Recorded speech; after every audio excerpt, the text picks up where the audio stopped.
Hello, everyone, and welcome back to this edition of Conservative Arkansas Media. I am your host, Paul Harrell. Thank you so much for being with us. We're going to continue to keep tabs on some developing stories, things that are happening.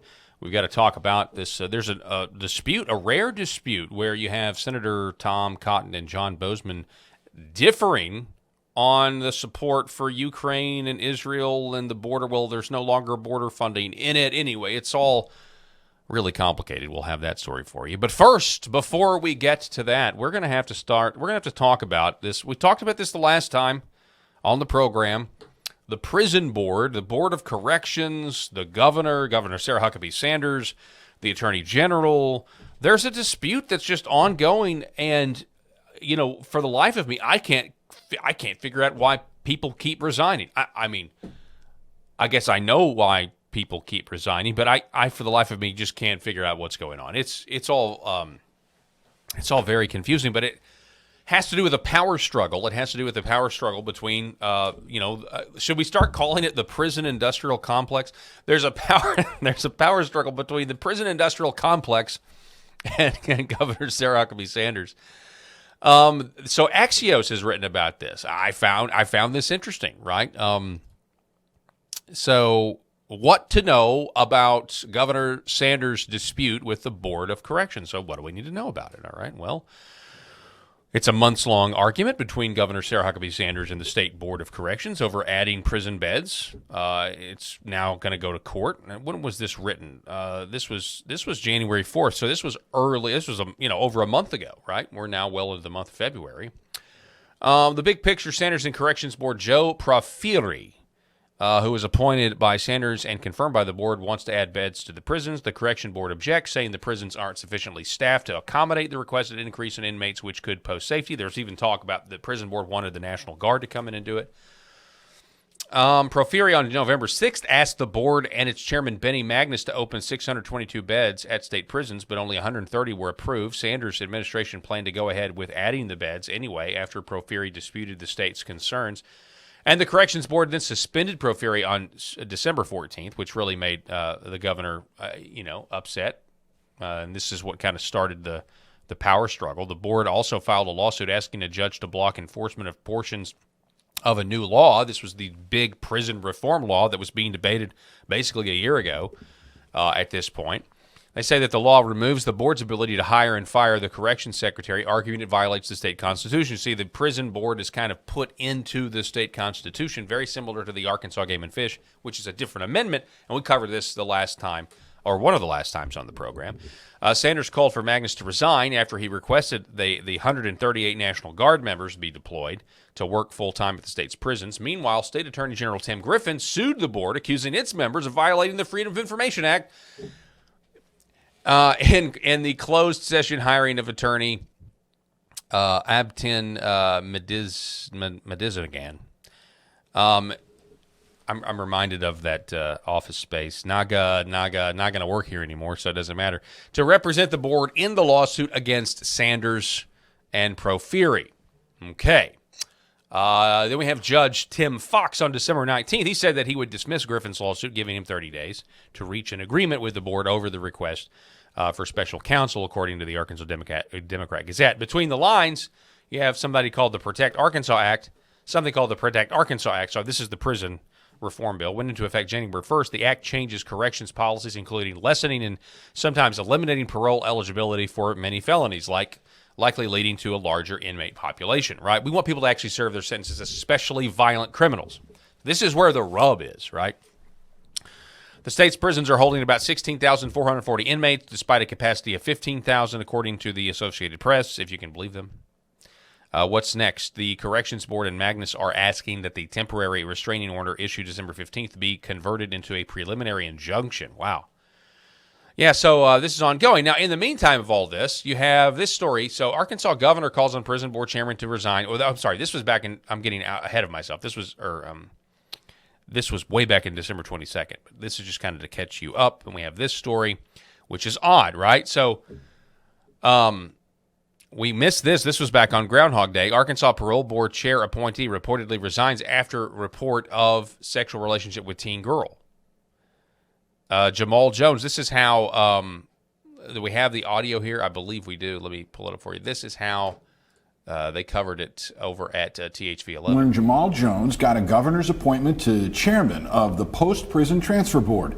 6 days later, that story emerged. He has resigned. And this is just the latest controversy surrounding the board and Governor Sarah Huckabee Sanders. In his resignation, Jones saying in part, quote, "It has been the honor of my life to serve the people of Arkansas in this capacity," adding he is thankful to the Sanders administration for the opportunity, but this was the best decision for he and his family. We first told you how Benton police fired Jones about a year into his career as an officer back in 2018.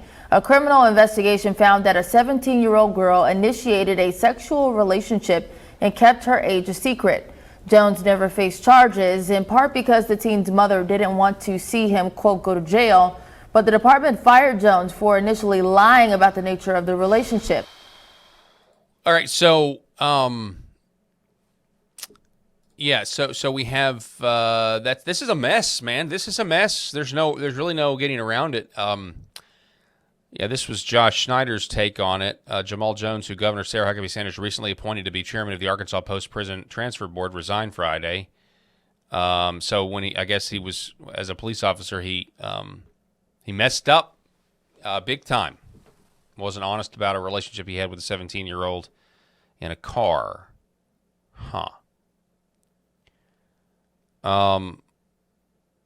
Yeah, and then the legislature had to do their thing and, confirm it all. Just so strange, right? But then we have this. Okay, so former Arkansas State Senator, this is Eddie Joe Williams, somebody who I'm familiar with, used to cover Eddie Joe Williams and his voting record specifically. Former Arkansas State Senator resigns after 5 days as the interim corrections secretary. Let me see if I can't make this a little bit more legible for you folks. That'll do it. So a former Republican state senator resigned as temporary head of Arkansas's prison system on Tuesday, less than a week after his appointment. The Arkansas Board of Corrections tapped former Senator Eddie Joe Williams of Cabot as interim secretary of corrections on January 31st, but Governor Sarah Huckabee Sanders and Attorney General Tim Griffin immediately challenged the board's authority. Okay, so I guess former Senator Eddie Joe Williams saying, look, man, I don't want any of this drama in my life. You don't have the authority. This is gonna come down. This is gonna be a big showdown. You don't. I mean, who has the authority here? Does this new law have? Is it in line with the Constitution? If it is in line with the Constitution, then the new law stands. If it's not in line with the Constitution, then they don't have the authority. So it's a power struggle right now. So it's interesting to listen to the mainstream media report on this because this is how THV covers. And the Board of Corrections asked to run the state's prison says thanks but no thanks. The latest twist in this long-running fight. Thanks for joining us. I'm Faith Woodard. And I'm Rolly Hoyt. Former lawmaker and Mayor Eddie Joe Williams sent a letter to the board today declining their appointment to be the interim Secretary of Corrections. In it, he admits his appointment, quote, took on a life of its own, and said he didn't feel like he'd be able to accomplish his goals. Of course, a letter from State Attorney General Tim Griffin last week warned the board that it doesn't have the power to name Williams or anyone to the job. The board had hoped to see the longtime Republican leader mend the relationship with Governor Sarah Huckabee Sanders after they fired her choice for Secretary, Joe Proferi. And of course, we have been following this story for months as the board and the governor argue over who has the final say over prisons in the state. For a complete rundown of our coverage, head over to thv11.com. Links to all of our past. Again, what a mess. I don't think anybody saw this coming. Well, I don't know. It is an absolute mess. I will say the one thing I think I asked this to a few. I definitely know that it was like the one feedback that I got last year as I was trying to cover the Arkansas legislature. We were doing weekly shows then, and I was trying to cover the prison reform bill and everything that was going on with it. And I think I remember that being one of the critiques was staff. I kept hearing staffing. It just didn't really register with me because I'm just like, I'm looking at the high points of the bill, which the high points of the prison reform bill are. We've got violence in our communities. There's no doubt that we do. We made the strong case for it. You can just look at the headlines on a day-to-day basis, and violence in Arkansas is increasing, right? And that is a terror on the people. And we should want a government that is going to reward good and punish evil. And one of the ways that we punish evil is by locking people up and making them do their time. And hopefully they'll, ideally, if they do get out, they're not going to be violent anymore. But if they are, we want to protect our citizens. We want them to be safe, want our property to be protected, and want law enforcement to be in support. This is all common sense stuff, right? But the one thing that I didn't hear, the one thing that I did hear, I guess, was, hey, but if we're going to have, a bigger prison, and I know that's a plan down the road, but we also have to have staff. Okay. Well, I just kind of dismissed it. Turns out the people of the prison board think it's a really big deal, big enough to get into this legal battle here. I'm not sure what happens. I don't know. I'm not a law enforcement officer, but I'm not sure what happens if you just go ahead and add the beds without adding the staff. Does that make it a powder keg potentially? Or is it just really no big deal, nothing to worry about? I don't know. I don't know the infrastructure behind these prisons. I don't know, anything about it. We've got people who are saying, look, they're pushing back against the governor who wants to make real changes and I believe want to make Arkansans more safe. I believe that is clearly the intent here. They say they want more staff, though. So anyway, really fascinating stuff. In tragic news, I saw this story today. The Arkansas the chief deputy attorney general, has died. Daniel McFadden of the Arkansas Democrat-Gazette reporting 2 days ago that Bob R. Brooks Jr., Arkansas's chief deputy attorney general, died at the age of 61. A native of Fort Smith, Brooks had been in his role since he was appointed by Griffin at the start of Griffin's term as attorney general in 2023. Griffin said Brooks had not been feeling well late last week, and he had sought medical care on Friday before he died suddenly. At 60, how old was he? 61. So this is, you can't really mention this without, if you Google the term died suddenly, you'll find out that there's been a lot of that happening. I have no idea what the cause of this particular death is by, again, the Deputy Attorney General of Arkansas, Bob R. Brooks, 61. But what you can do, and this is not a cliche and this is not a cop-out because we serve a real God who sees and knows all and who loves us, we can pray for his family, who I'm sure are absolutely devastated. I know that Tim Griffin is also devastated based on this report because they were like family, according to Tim. So be in prayer for our state as we have suddenly lost somebody who was a public official, and that is a tragedy. In other news, we've got a rare instance where Senator John Bozeman, who, if you walked up to people on the street, and this is just the truth, this is not meant to be offensive. Pollsters will tell you this. John Bozeman has insanely low name recognition in his own state. If you go look at the polling on this, it's been this way for a long time. He still gets reelected all the time. But he gets insanely low name recognition. If you just ask somebody on the street, hey, who's John Bozeman? Very few people know that are going to say, well, fewer than you would think, are going to say, oh, that's our senator. That's our senior senator from Arkansas. Anyway, we've got a rare split here where Bozeman supports a U.S. Senate aid package to Israel and Ukraine, the boondoggle that is, and Cotton opposes it. Now, originally this was supposed to have border connotations to it. You're supposed to have border security, which was never going to happen. The bill that Oklahoma senator actually, and Mitch McConnell threw him under the bus, but that bill, folks, was just absolutely atrocious. It was going to increase illegal immigration. It was not going to secure the border. It was treasonous. And I'm going to use these. We are witnessing the abdication. This is treason. What's been allowed to happen at our southern border is treason. Our officials in Congress, I think, are many of them traitors. I think many of them are complicit in this, and they are participating in the demographic demise of this country, and it will never be the same unless you actually do mass deportations, an idea I thought was virtually impossible, improbable, never really supported it, and I'm talking like myself 10 years ago. Now, knowing what I now know as somebody who covers national politics every single day on my program, the Millstone Report, which, by the way, you can check that out on Rumble, I'm just telling you right now, from what I have seen, that that's the only way that you save this country, is if you have leadership change and Donald Trump makes good on his promise to literally kick off the largest deportation scheme in American history and probably the world. I mean, that's the only thing that's going to save.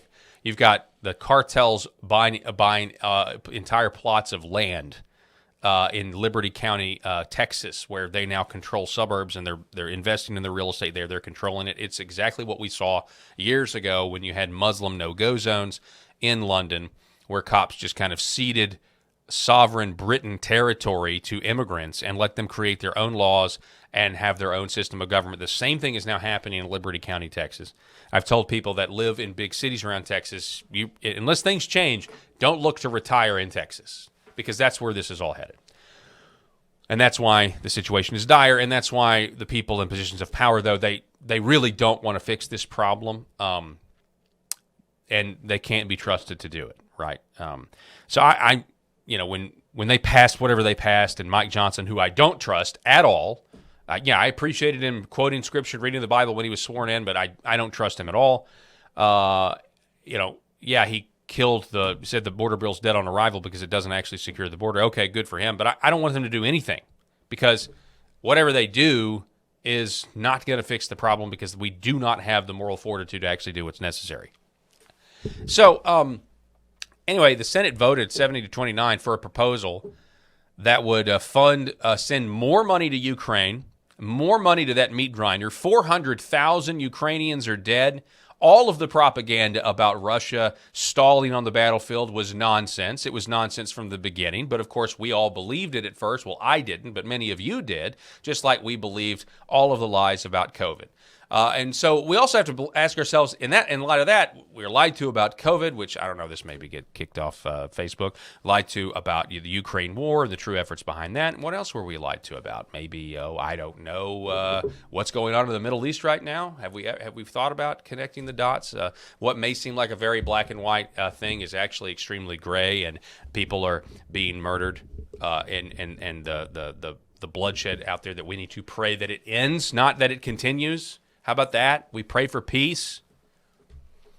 The Senate voted 70-29 on a proposal Tuesday morning, hours after a Republican bloc ended a lengthy period of floor speeches. So Senator Boozman joined 21 Republicans in voting to pass the package. Senator Tom Cotton and 25 others voted against the legislation. Now, from what I can tell, it quotes Boozman here, but doesn't really tell what Tom Cotton's reason for not doing this is. I was surprised, because I thought Tom Cotton would see, a line item there funding for a war, and he would say, okay, let's go for it, whether it's in Israel or in the Middle East, or I'm sorry, whether it's in Israel or in Ukraine, right? Because they look, the fact of the matter is, I don't know if you saw the Putin interview with Tucker, but look, we're not being told the truth here. It's clear. You don't have to fully trust Vladimir Putin, but it's just very clear that we're not being told the truth. Like, it's perfectly obvious that something, that Ukraine is a uniparty money laundering depot, and they're going to do anything they can to try to protect it. And this is about way more than, playing on our fears of 1980s, the fear that we have, the aversion that we have of 1980s communism, Soviet Union communism, with the Red Dawn and Rocky IV in our minds, right? I'm sorry to tell you, and you may not like this, but I mean that's ridiculous now. It's not. In that interview with Vladimir Putin, Putin criticized Lenin, he criticized Stalin, he came across anti-communist, and you can say, well, that's just that was all a psyop, but I got to tell you, I'm reminded of flashbacks of Bashar al-Assad when he goes and interviews mainstream media after he crossed Obama's red line and gassed his own people, and you go look at that interview and you say, I don't think that guy did what they said he did. And go read Seymour Hersh's piece, The Red Line and the Rat Line, if you want the truth behind what really happened back when Obama almost bombed Damascus back to the Stone Age. Thank goodness he did it. This is about never-ending wars, and this is about a cohesive foreign policy that never changes based on terrible results, and that's because the terrible results, the destabilization, that is the aim. That's what it's designed to do. It's working actually exactly the way it's supposed to. So I find it interesting. Again, you don't normally see this. You don't normally see Bozeman and Cotton depart and not vote for something that is something that most of the time they're both a fan of. Maybe it's the lack of border security. I don't know. Maybe they really think that should go in there. Or maybe, and here's another thing, this particular bill that passed out of the Senate ties Donald Trump's hands. Did you know that? They have put language in this Senate bill that if Donald Trump wins this November, they could impeach him if he decides to end funding to the war in Ukraine. Now, Donald Trump has said that he can end the war in 24 hours. Vladimir Putin has signaled that could also happen.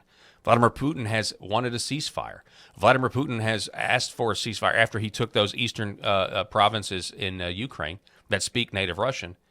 And Boris Johnson torpedoed it, even though he denies that he reported. But it was reported by mainstream sources and independent sources alike. It's all absolutely nuts. But the idea, maybe that's why Cotton voted against it. I don't know.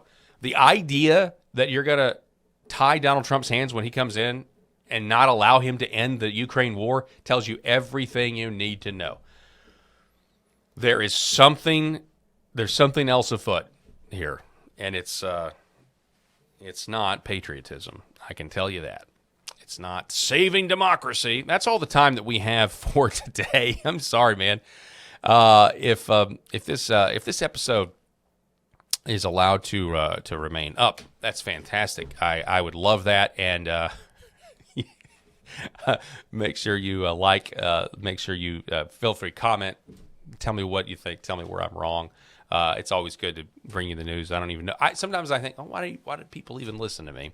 But it's always great. Conservative Arkansas Media, share it with your friends, and we will see you next time.